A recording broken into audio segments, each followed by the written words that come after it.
Hello everyone and welcome to another video. Today is kind of going to be an interesting bonus video in which I'm going to make some fun little easy no-sew fabric face masks. Now, however, this is not the point of the video this week. There are tons of face mask videos out there already with the increase of the pandemic going on here. So instead today I'm going to toss a little face mask action in while testing these fun new fabric glues that I got. I actually got a fabric glue stick as well as these hot glue sticks that are fabric glue that actually goes into your hot glue gun.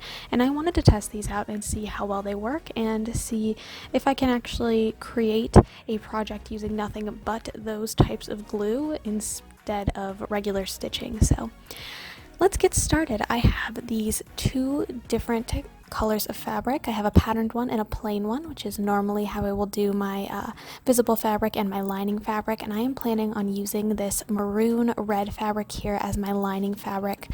This is the easiest way I found to make a face mask. I have made a more complicated one that I will show you towards the end, and I actually posted a picture with it as well.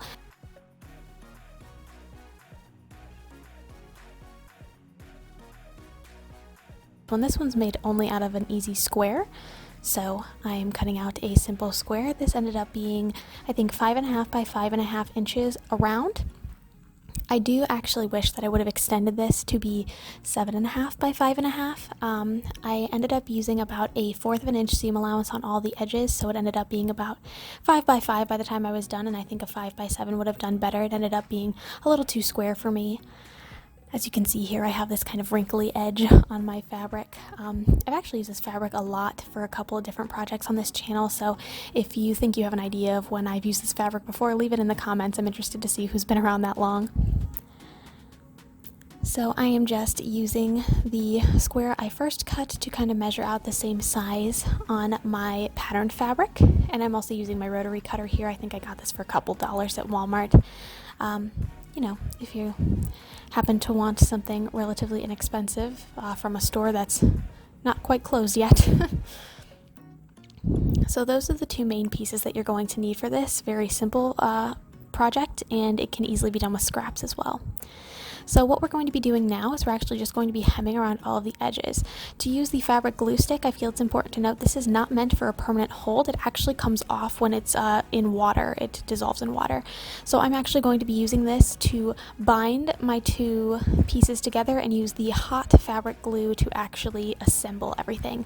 So I'm actually just going to take this, flip the little fabric bit that I have here to the other side, and I'm going to spread this glue stick, fabric glue stick, all over the inside of my fabric, wrong side of my fabric facing in.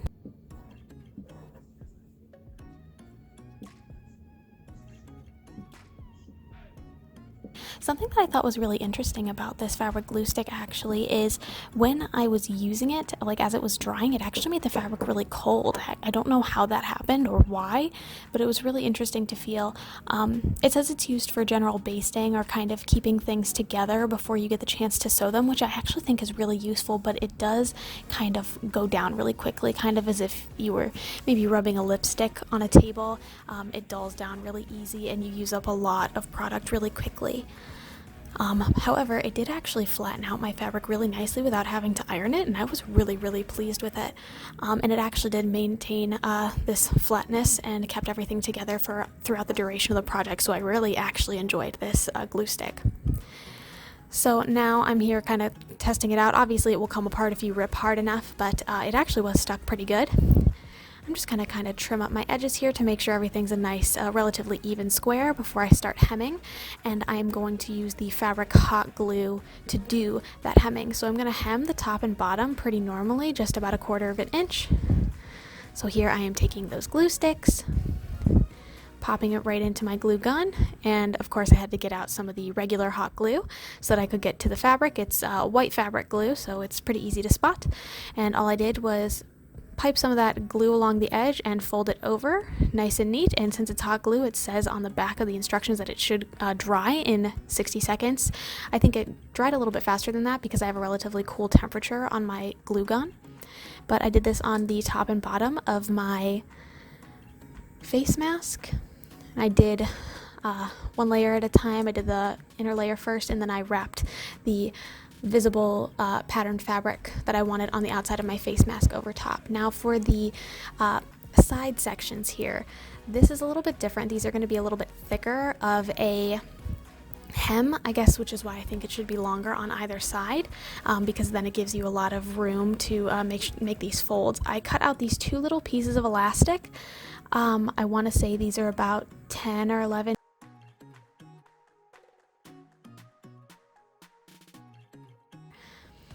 And you're actually going to create a little bit of a casing for this super thin elastic to go through. And because this elastic is so thin, it's really, really inexpensive as well. So I'm going to pipe right on the edge here, make a nice thin line because I do not want to glue down the elastic. I just want to make a pocket. But all I'm going to do is kind of fold over, try to keep the elastic up on the edge there. You can see I'm really trying to finagle here. And fold it over to kind of form that pocket. And just to make extra certain that I wasn't going to be gluing down the elastic, I started kind of pulling it on either side to make sure it was still able to move freely. And then of course you're going to do the same thing on the other side. After that, we're going to do some pleating on the front so that it fits a little bit better. I already did it on one side just to kind of show you what we're working towards, and now we're going to do the same thing on the other side. Now, first things first, you're actually just going to tie your elastic. This goes along with that no-sew thing.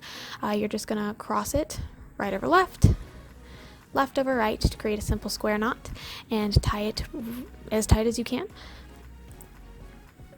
Depending on how long your face mask is, since mine's pretty short, I did need to have it able to stretch quite a bit, so I definitely wanted to make this as tight as possible.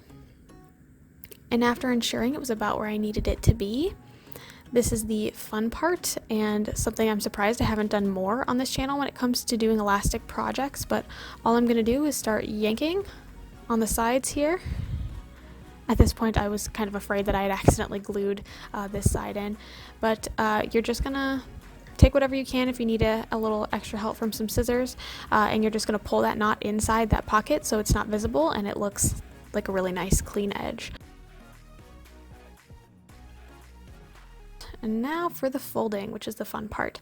You're just gonna create two simple folds. You're gonna pinch in and fold down, and you're just going to glue on the inside and outside to kind of keep that fold down. And you only want to glue on the edges where you've hemmed, that way it can open up and leave a little bit more room to go over your nose and chin when it's attached to your face.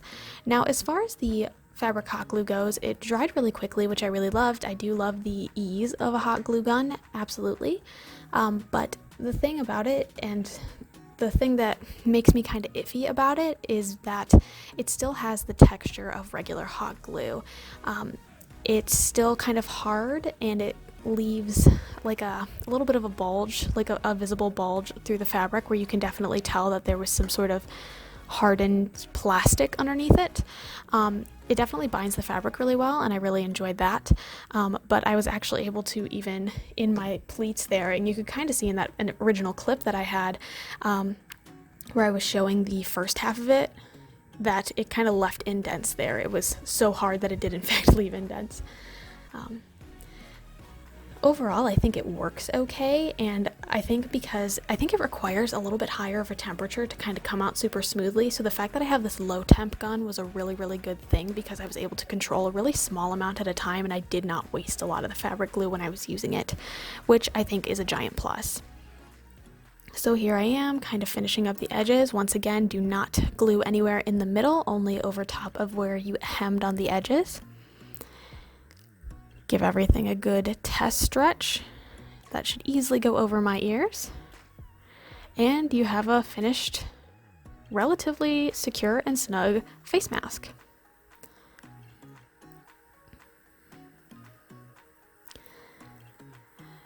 Here you can see I'm kind of demonstrating how the pleats will actually kind of extend.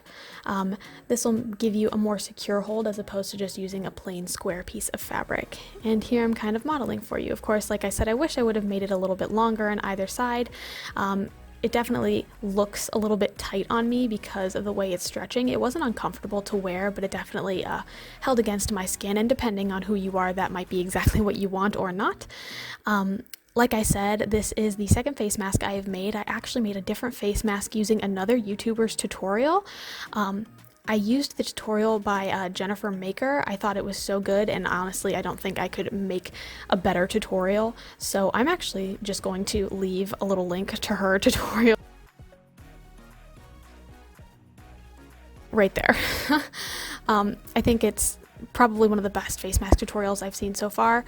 And as far as the fabric glue goes, I would definitely recommend using the fabric glue sticks, and the hot glue I'm pretty iffy on. I think it was good, just maybe had some of the downfalls of regular hot glue as well. So thank you so much for watching. If you like what you saw, feel free to like and subscribe, and I will be seeing you next Sunday at noon Eastern Standard Time for another video. Bye!